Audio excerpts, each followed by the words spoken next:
I have with me a guy today. He's a fellow cop. He's also an Army veteran. He's an author. He's a podcaster. This guy is everywhere and doing everything. Dexter Pitts, welcome to the program. Betsy, hi. Thanks for having me. I appreciate you. So, Dexter, let's get right into it. You joined the Army after 9/11/01. What were you thinking back then? It's just like everybody else from my generation. You see the towers fall and you feel something in you spark that patriotism, that love for your country. And hey, this can't happen on my watch. And not only that, but it was a combination of that and watching the movie Black Hawk Down, which was like really inspired me. And I was like, man, I want to be like these guys that are up on the screen, these warriors, these heroes. And so I joined the Army Infantry. And as you see behind me, I was with the 10th Mountain Division. I was a 11 Bravo machine gunner. And it was probably one of the best decisions I've ever made, despite all the things that happened. It kind of laid a foundation for my life, and it really showed me what true patriotism and what love is, and what when you love your country, the things you will sacrifice for not only your country but your fellow countrymen and your brothers in arms. Well, and you truly did sacrifice. You were injured by a roadside bomb that essentially ended your Army career, correct? Correct. Yes, ma'am. That was on January 2nd of 2005. We were in Abu Ghraib on Route Huskies. And if anybody remembers the name Abu Ghraib, we had the little incident there back in the day where Army soldiers were abusing prisoners. And that did not make the people of Iraq too happy. And they went headhunting. And they caught me on January 2nd of 2005. So talk about that process of getting injured and finally getting back home. So when I got injured, man, we had been in the same spot for days and we parked there for a third day. But it's so weird how just that day when I woke up, I knew something was different, something was off, something was weird. And I could feel somebody watching me all day. And I remember communicating to my guys and my lieutenant, like, I got a bad feeling, man. We shouldn't be here. And the next thing you know, I'm waking up, I'm inside the Humvee, and just the pain is immense. And I'm 20 years old and thinking, this is it. This is how my life ends. And, combat looks glorious in the movies like in Black Hawk Down, but when you realize there's no director to yell cut, there's nobody to push a pause button, and if you slip away into that darkness, you're not coming back. There's no intermission. And so they get me out of the Humvee. Thank God everybody survives, but I suffered the worst of the injuries because the bomb, the IED, which was 2155 artillery shells, was literally up under my seat. And so it completely shattered my left arm. It blew my molars out. My back and hips were blown out of alignment. I had a TBI, suffered a large contusion to my head. And I mean, just and along with that, the PTSD that's developed from that and just 7 months of continuous combat operations. So you made it home and you started to heal up, and then you made the decision to go into law enforcement where Yes, you ma'am. might additionally get hurt, and talk about that process. Yeah. So, it was when you get out of the military, you're kind of on your own. You're looking like, man, you're surrounded by these guys all the time. The next thing you know, there's nobody there. And you miss that camaraderie and you miss that feeling of service. And I was sitting at home watching a commercial and I saw a commercial for the Louisville Metro Police Department. And then I decided to go do a ride along. And I just remember looking at the officers in their uniforms. Everything was dressed right dress and the gun belts. And just the way they talked and joked, I was like, oh, this is home. And I went through the process and got hired by the Louisville Metro Police Department in November of 2009. And I was there until 2018 when I left and joined the United States Border Patrol for a small stint. But I was in the Border Patrol for about a year. Then I went to a small PD in Arizona, but I made the choice to come back to Louisville in 2020, which was when the riots started after the George Floyd and Breonna Taylor incidents. And being in Arizona, watching my city burn and watching the building that I used to patrol out of, seeing I ain't gonna say protesters, rioters destroy that building, it sparked something in me. I was like, I gotta go home. It wasn't about money. It wasn't about anything else, but just, I can't let this happen on my watch. And if God has given me the capabilities to go and be in those situations and help people and protect the city and protect my brothers and sisters, I'm going to go do it. And made that decision to take my family all the way back across the country from Arizona back to Kentucky to be in the front. So when you went back to Louisville, of course, we're in the middle of, that immediate post George Floyd situation in law enforcement where there's just so much vitriol, so much hatred, so much vilification. And you go back to Louisville too, where you guys are also dealing with the aftermath of Breonna Taylor. Talk about that. You know, I've been scared a lot in my life. I was scared in Iraq, but I'll be honest, I was more scared in Louisville on the streets as an officer, because in Iraq you got high powered, weaponry, you got air support, kind of know who the enemy is, but this is America. Your fellow American citizens are, you can't consider them enemy combatants. And yet a lot of these people are trying to hurt you and kill you. And I remember the night we got shot at was on September 23rd of 2020. I believe it was 2020. And my biggest fear was coming off the bus and getting caught in an open ambush with no cover, kind of like the incident that happened in Dallas, where the one guy went rogue and shot and killed 5 cops. And it happened. And I just remember the radio call, officers down, not officer, officers down. And these guys are right next to me, just ahead of me. And it still haunts me, like, and I can still hear the bullets cracking. And it's been, it's been on about 2 years now, but it still haunts you. It's changed me. And it just changed the way I looked at the city and to look at policing, but it hasn't killed my desire to do this job. It hasn't killed my desire to be a police officer and still bring honor, and pride to this uniform and this profession. And I'll tell you, and I remember that night as well, where everyone was just stunned that you guys were taking fire. And what we were told was, and I still remember watching some of the media say, a largely peaceful protest.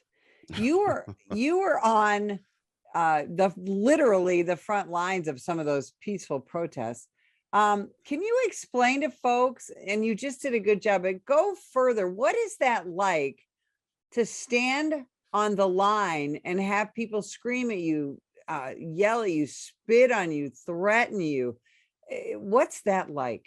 It is mentally exhausting, because in Iraq, like you say, you have a base to go back to, but here you have a home to go to and your family's with you. And as you're standing on the line, you have people, you sell out Uncle Tom ass nigga, we're going to come kill your whole family. We're going to rape your daughters. We're going to rape your wife. And I remember driving home after some of my shifts. I would be going about 90, 100 down the freeway with my lights off and it's dark outside, trying to see if somebody's following me. And then not only that, I take different routes to get to my place. And then when I get to my place, I don't park in front of where I live. I park a quarter mile away and I make my way through different avenues and woods, because these people you can look in their eyes and see the seriousness that they wanted to kill you. They wanted to hurt you and your family, because they said, we're sick and tired of this treatment from you all. And I'm like, I'm not the one that's doing any of this. No, the police aren't the ones doing this to you all. These are small incidents that happen and that have been misconstrued by the media and politicians, and unfortunately, police leadership that never addressed the lies that have been put out by these situations, which put all of us in danger and in peril, but not just that, our families as well. So it was a continual, stress, anxiety, worry, and fear. It was a combat deployment. This wasn't a police shift. This was literally a combat deployment. There was nothing peaceful about this stuff. There were people that were there to be peaceful, but when the lights went down at night, and we see people pull up in a U-Haul and start pulling out bats and all these weapons and shields, these people did not want to protest. These people wanted to fight. Right. And they wanted to hurt you guys. And again, I want people to understand this. It's not just the cops they were going after, and this is what's so frightening to us who've dealt with this kind of stuff. They wanted our families. Exactly. They wanted our most precious treasure. And absolutely. Thank God, we had an incident where I forgot, it was some officer's family member got shot at. And they didn't, and it was quick and it was quiet and we never heard anything else about it. But I was, come home and hug my wife and kids. And how do you love on your family knowing that there's people out there trying to hurt you? Like, how do you let your guard down and you're constantly up here, elevated on red alert, ready for an attack? And you go like that for months, years. That develops complex PTSD in officers. And now we're having to deal with the fallout of all this. And this all could have been avoided just by putting out the truth instead of playing politics. And that's what baffles me about this whole thing. And like I said, it's changed. I've changed as a person. I've changed as an officer. I've changed. My family will tell you I've changed. Anybody that went through any of this has changed. Right. And that is absolutely true. And police officer mental health is such a huge topic now. And the what we've been dealing with for the last 2 years has certainly added to that burden that American law enforcement experiences, not just physically, but emotionally, right? Oh yeah. Oh, and it's like I said, I'm just actually coming off of I've been battling with PTSD for years, but it got worse the last 2 years. I wonder why, you know. But the one good thing is that we now have some things that are in place on the police department here in Louisville where we're letting guys go and get help, and we're trying to take away the stigma of PTSD. That, hey, we're not Superman, we're still humans.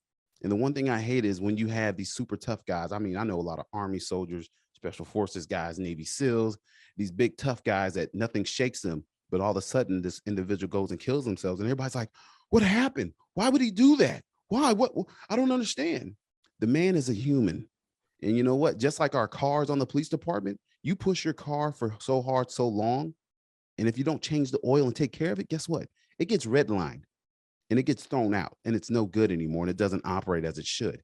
And it is no exception for us as police officers. People need to realize we are humans, not robots. Right. And I think that's an important distinction because I think, really since 2015, but especially in the last 2 years, American law enforcement has been made out, we have been dehumanized, Oh yeah. we are made out to be these robots and killers and haters and white supremacists Oh and yeah. The all of black face this. of white supremacy. Exactly. And that's I just got to ask you, you've been in the military, now you're in law enforcement, you're very familiar with government and with the justice system. Is the American justice system, Dexter, inherently racist? No, but I will tell you there's one thing I do agree with on the left and Black Lives Matter when they say that the justice system sucks. It absolutely does. I don't believe it's racist. I just believe it's garbage in general. I mean, we have individuals that kill people all the time and get released back into the community to reoffend. And then we have police organizations like Black Lives Matter and the Bail Reform Project that lets these people back out. And then we have these encounters with them, and then they get mad when this person gets shot and killed by the police when this person should have never been out in the first place. And we let these people reoffend the communities that are the most at risk, especially the minority communities. And we keep letting the same predators back out. So I will say that is one thing I do agree with Black Lives Matter on. There is no justice in the justice system, and it has nothing to do with color. It has everything to do with politics and money. That's it. Nothing else. And that's the thing is we're now in a time where it seems like our justice system is more pro criminal than it is pro victim. And you deal, you Yes. deal professionally with crime victims all the time. And I don't think people realize just how devastating it is to be, not just to be a victim of violent crime. That's horrible. But what it's like to have your car stolen or be carjacked or have all your possessions taken out of your house. Talk about that for a minute. And not even that, it's just the fact that they have driven so many good quality officers away from this job. And the fact that you're not going to get justice from a detective investigating your case, but it's going to take a while for somebody to get there. And there's no good, I'm not going to say there's no good officers, but the quality of officers has dropped.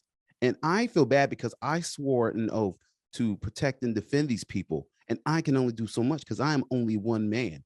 And now we went through this whole defund the police thing. Well, guess what? If you want good officers, it takes money. It takes a lot of training. It takes a lot of time. And if you take away money, you get what you get. And you are seeing the fruits of all this now with the increase in crime throughout the nation, specifically mostly Democratic, liberal-led cities. You drive away good officers and you force them to retire early or to go seek other avenues of employment and careers. You are scraping the bottom of the barrel. And that is what we're at now. And unfortunately, we are scraping the bottom of the barrel. But like I said, I choose to remain in this job because somebody here who really cares about the people and believes in this job and this profession. And I want to hold my fellow officers accountable, but also want to hold our politicians and our police leaders accountable. We need to hold the communities accountable that, refuse to turn somebody in. This is not just something you can throw at the feet of the police like we do all the time. There is not a one trick thing that's going to get this thing resolved. It is going to take, all of us in the end to do this. It is a multiple facet approach to get this thing, resolved, and it's not going to happen overnight. Yeah, you're absolutely right about that. And you're a guy who you don't just stand, on the sidelines and yell at the TV or whatever. You decided to do some things. You wrote a book and you started podcasting. Tell us about the book. So the book is I Am Pitt's Memoirs of an American Patriot. It takes you from my entire journey growing up, being in the military, getting out, my dad getting out of the military, being picked on by other Black kids for being dark skinned, and giving a little background on that. And then goes into my time in Iraq, being injured, and then my time recovering at Walter Reed, becoming a police officer, and then also not just that, my divorce, and then my mother's suicide while I was on duty, and then my time in the Border Patrol, and then my time coming back to the riots. So it encloses all that. But more than anything, what I want people to get out of the book is that America is not the evil, angry, racist beast that the media is making it out to be. It's just not the case. I don't anywhere I go, I'm a very Black man, and I don't encounter racists every day, hardly ever. Are they out here? Of course, but that is not the norm, and that is not the standard in this country. And the other thing I want people to take away from it is I need people to know what me and my fellow officers have endured for the last few years in this country. And so there's not a lot of curse words in the book, but there are definitely curse words and some unsavory words when it gets to the point of the protest, because I need people to know what was said to us, the fear that we were feeling, and say, this is just my perception and my perspective of the incident, but it has to be said. And right now, I'm the only active officer in the country that has written a book referencing the 2020 riots. And you know what? I don't want it to be just me. I'm just one guy.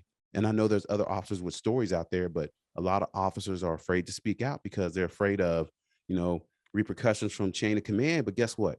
You are an American citizen before you put this uniform on. And when you put this uniform on, you do not lose your rights. I'll be damned if they can tell us we can protect and defend everybody else's constitutional rights, but we got to throw ours to the side. I don't think so. See, and that is so brave of you to say that, because a lot of American law enforcement officers, and I run all over the country and talk to them, is they are afraid to say what they believe, because they're like you said, they're afraid to tell the truth. They're afraid to fight the false narrative. And the false narrative that's happening now is getting more and more law enforcement officers ambushed and killed, isn't it? It is, and it happens. It's daily, and it drives me crazy. And because, like I said, it could be so easily done away with if we just tell the truth of these situations and incidents. Do police always get it right? No, we don't always get it right, but 99% of the time we do. Just like the shooting they just had in Grand Rapids the other day, everybody's up in arms, and I'm like, if you look at the video from start to finish, that officer, he didn't have no choice at the end of the day. You can't put this at the feet of the officer. This man made a choice to drive a car with the wrong tags. We don't know his criminal history. We don't even know if the car was stolen. He decided to disobey the officer. He decided to run. He decided to fight. He decided to grab the officer's taser. At some point in time, we have to let people be held accountable for their actions and what they do, because we, as officers, we are reactive. It'd be different if the officer pulled the guy out of the car and was like, "Oh, look, it's a Black guy," and then shot him. I'll be like, you know what? Yeah, we can't do that. We can't. But that is not what happens. But that is the picture they're trying to paint of American law enforcement, especially with the Black community. And that is not the case. I've seen more white officers go and save Black lives than anything I ever have in my life. And that is the norm. And that is the standard. That is the men and women I serve with daily. And I will go to bat for the men and women in blue any day of the week, because I know the character of us in this profession. Absolutely.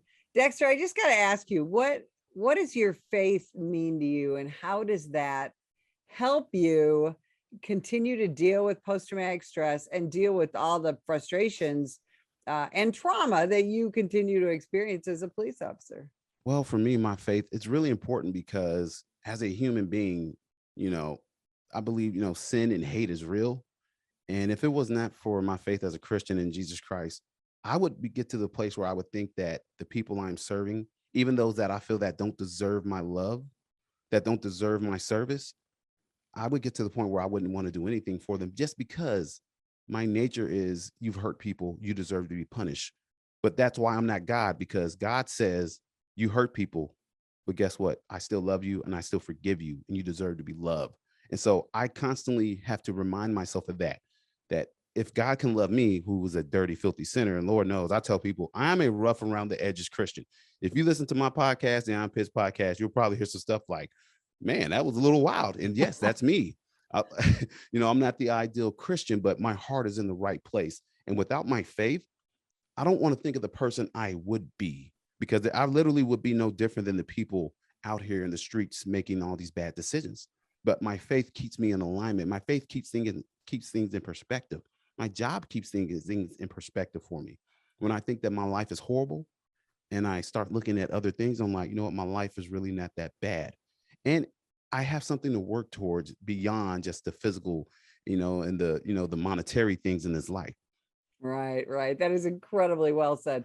Dexter Pitts, where can people find you? Where can they find the book? So if anybody would like a copy of the book, I have a website, iampitts.com. You can go there and click on the Amazon button and the Barnes & Noble button, and it could take you to Amazon where you can buy a copy. Or if you want, you can buy a copy directly from me. Just send me an email at iampitts@yahoo.com, and I'll tell you how to order a copy, autograph signed copy from me. And also on social media, I'm just getting on Instagram, learning this whole thing, ladies and gentlemen. It's I Am Pitts Book on Instagram. And I have a TikTok at I Am Pitts, and I'm also on Facebook at I Am Pitts Memoirs of an American Patriot. I am a boomer, so forgive me for not being as up to date on all the social media. We're all learning, right? I'll tell you, Dexter Pitts, thanks so much for spending time with us today. I'm so excited to read the book. And if you would like more information about the National Police Association, visit us at nationalpolice.org. Ma'am, put the gun down! Put the gun down! Last year, law enforcement officers were involved in hundreds of thousands of use of force incidents. A use of force incident is when an officer must use nonverbal tactics to gain control of a dangerous situation.